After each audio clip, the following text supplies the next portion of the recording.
हर बुजुर्ग मेरे माँ प्यो समान है। भाई जी मैं नंगे पैरी इन्हां कोल जाऊं। ये जिहड़ी समाजिक मूवमेंट है ये एक आर्थिक ताकत दे विच तब्दील होवे, किसान नूं इज्जत दी रोटी मिले।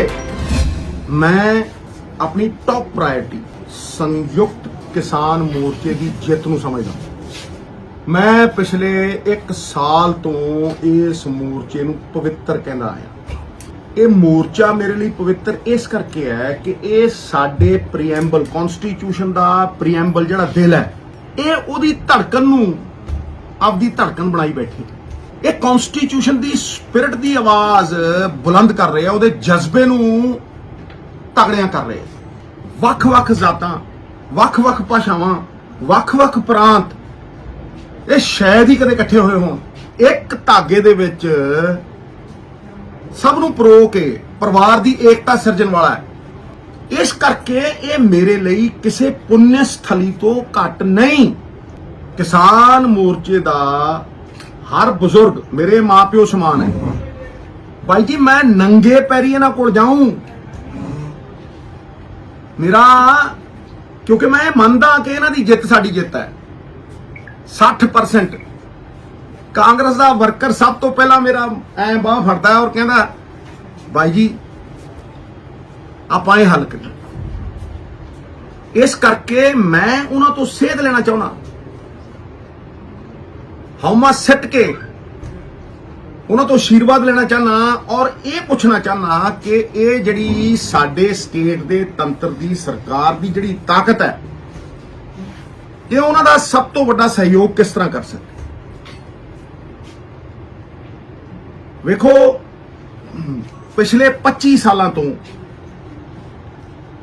वध रही लागत, घट रही उपज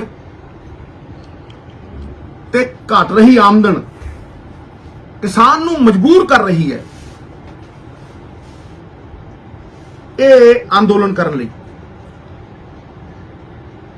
मेरी इच्छा यह है, जिहड़ी कि सब दी इच्छा है साडी, कि ये जिहड़ी समाजिक मूवमेंट है इतिहासिक, ये जिहड़ी समाजिक मूवमेंट है ये एक आर्थिक ताकत दे विच तब्दील होवे। किसान नूं इज्जत दी रोटी मिले। वो साडी पग ने सब तो पहला बंदा सी जिन्हें काला झंडा लाया सी अपने घर ते। हर थां ते अगे होके पार्टियां तो उत्ते उठ के मैं अंदोलनां च हिस्सा लिया। क्यों? क्योंकि मैं जानदा अहमियत इस किसान मोर्चे की। ਇਹਦਾ हल होना बहुत जरूरी है। जदों बुलाउणगे नंगे पैरी जाऊं, आशीर्वाद लऊं ते उन्हां तो पुछूं कि तुसीं सुझाव दिओ, दसो साडे स्टेट की जिहड़ी ताकत है वो इस किसान मोर्चे की ताकत किस तरीके नाल बन सके। हुण एक दूसरी गल दे उत्ते मैं आना चाहुंदा, साडी पार्टी ने 18 पॉइंट एजेंडा दिता है। वो 18 पॉइंट एजेंडा लोक पक्षी है। वी आर वेलफेयर स्टेट और वो लोकां दी भलाई, लोकां दी वेलफेयर दे लई ही है। उस एजेंडे कांग्रेस दे हाईकमांड दे एजेंडे दा हर MLA, हर MP, मैं हर वर्कर पहरेदार, वो करना ही पैना। और ये पंजाब मॉडल और ये 18 नकाती प्रो पीपल एजेंडा जड़ा है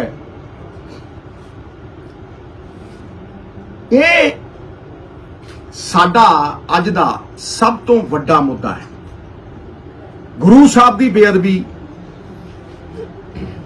हर पंजाबी दे आत्मा की आवाज भी न्याय हो गई। पूरा पंजाब पुछदा है भाई वो बड़े मगरमच्छ कौन ने। ਜਿਨ੍ਹਾਂ ਨੇ ਪੰਜਾਬ ਦੀ ਜਵਾਨੀ ਨੂੰ ਘਾਣ ਲਾਇਆ, ਨਾਂ ਦੱਸਣੇ ਪੈਣਗੇ, ਕੋਈ ਚਾਰਾ ਨਹੀਂ, ਕਰਨਾ ਪਊ। ਬਿਜਲੀ ਸਾਨੂੰ ਕੋਈ ਲੁਕਾਉਣ ਦੀ ਲੋੜ ਹੀ ਨਹੀਂ ਭਾਈ। ਜਦੋਂ ਦਿਲ ਸਾਫ਼ ਨੇ, ਅੱਜ ਵਰਕਰ ਦੀ ਆਵਾਜ਼ ਬੁਲੰਦ ਕਰਨੀ ਹੈ ਤੇ 18 ਰੁਪਏ ਦੇ ਕੰਟਰੈਕਟ ਕਿਉਂ ਹੋਣ ਜਦੋਂ ਬਿਜਲੀ 2 ਰੁਪਏ ਦੀ ਮਿਲਦੀ ਹੈ? ਜਦੋਂ ਪਤਾ ਹੈ ਕਿ ਹਰ ਸਾਲ ਬਿਜਲੀ ਦਾ ਰੇਟ ਜਿਹੜਾ ਹੈਗਾ ਸੋਲਰ ਦਾ ਉਹ 20% ਘਟ ਰਿਹਾ ਹੈ, ਤੇ ਫਿਰ ਪੰਜਾਬ 7 ਰੁਪਏ ਤੋਂ 18 ਰੁਪਏ ਕਿਉਂ ਦੇਵੇ ਬਿਜਲੀ ਦੇ? ਨੈਸ਼ਨਲ ਗ੍ਰਿਡ ਤੋਂ ਕਿਉਂ ਨਾ ਖਰੀਦੇ? ਇਹ ਸਾਰੇ ਸਵਾਲਾਂ ਦਾ ਸਾਨੂੰ ਜਵਾਬ ਦੇਣਾ ਪਊ। ਮੈਥਮੈਟਿਕਸ ਦੇ ਕਿਸੇ ਵੀ ਸਵਾਲ ਦੇ ਗਲਤ ਉੱਤਰ 1000 ਹੋ ਸਕਦੇ ਆ, ਪਰ ਸਹੀ ਉੱਤਰ ਇੱਕ ਹੀ ਹੈ। ਇਹ ਜਿਹੜਾ 18 ਪੁਆਇੰਟ ਪ੍ਰੋਗਰਾਮ ਔਰ ਇਹ ਪੰਜਾਬ ਮਾਡਲ ਹੈ, ਇਹ ਬਿਲਕੁਲ ਸਹੀ ਉੱਤਰ ਹੈ। ਇਹ ਸਾਨੂੰ ਦੇਣਾ ਪਊ। ਸਾਨੂੰ ਇਸ ਦਿਸ਼ਾ ਵੱਲ ਵਧਣ ਤੋਂ ਇਲਾਵਾ ਕੋਈ ਚਾਰਾ ਨਹੀਂ। ਔਰ ਇਸ ਪੰਜਾਬ ਮਾਡਲ ਔਰ 18 ਨਿਕਾਤੀ ਏਜੰਡੇ ਦੇ ਪ੍ਰੋਗਰਾਮ ਦੇ ਅੱਗੇ ਕੋਈ ਗੁਜਰਾਤ ਮਾਡਲ, ਕੋਈ ਦਿੱਲੀ ਮਾਡਲ ਖੜਦਾ ਨਹੀਂ, ਟਿਕਦਾ ਹੀ ਨਹੀਂ। ਇਹ ਬੇਨਤੀਆਂ ਮੈਂ ਤੁਹਾਨੂੰ ਕਰਨੀਆਂ ਸੀ। ਮੈਂ ਖੁੱਲੀ ਕਿਤਾਬ ਵਾਂਗ ਮੇਰਾ ਹਰ ਇੱਕ ਸ਼ਬਦ ਜਿਹੜਾ ਹੈ ਸੋਚਿਆ ਸਮਝਿਆ ਹੁੰਦਾ। ਮੈਂ ਸਿਰਫ ਇੱਕੋ ਮਿਸ਼ਨ ਦੇ ਨਾਲ ਅੱਗੇ ਵਧਣਾ ਚਾਹੁੰਦਾ ਕਿ ਜਿਹੜੀ ਪੰਜਾਬ ਦੇ ਲੋਕਾਂ ਦੇ ਟੈਕਸਾਂ ਦੀ ਤਾਕਤ ਸਰਕਾਰ ਕੋਲ ਆਉਂਦੀ ਹੈ, ਉਹ ਉਹਨਾਂ ਲੋਕਾਂ ਦੇ ਕੋਲ ਵਾਪਸ ਜਾਏ। ਦੇਖੋ ਤੁਸੀਂ ਟੁੱਥਪੇਸਟ ਤੇ ਟੈਕਸ, ਆਟੇ ਤੇ ਟੈਕਸ, ਕੋਈ ਚੀਜ਼ ਖਰੀਦ ਲਓ ਤੇ ਟੈਕਸ ਹੋਵੇ। ਉਹ ਤਾਕਤ ਉਹਦੇ ਕੋਲ, the power of the people must return to the people। ਸਰਕਾਰਾਂ ਵੀ ਕਨਸਟੀਟਿਊਸ਼ਨ ਦੀ ਸਪਿਰਿਟ ਕਹਿੰਦੀ ਹੈ governments by the people, of the people, for the people। ਲੋਕਾਂ ਦੀ ਸਰਕਾਰ ਲੋਕਾਂ ਦੇ ਵਾਸਤੇ। ਇਸੇ ਤਰੀਕੇ ਉਹ ਲੋਕਾਂ ਕੋਲ ਵਾਪਸ ਜਾਏਗਾ। ਇਹਨਾਂ ਹੀ ਸ਼ਬਦਾਂ ਦੇ ਨਾਲ ਮੈਂ ਤੁਹਾਡਾ ਧੰਨਵਾਦ ਕਰਦਾ।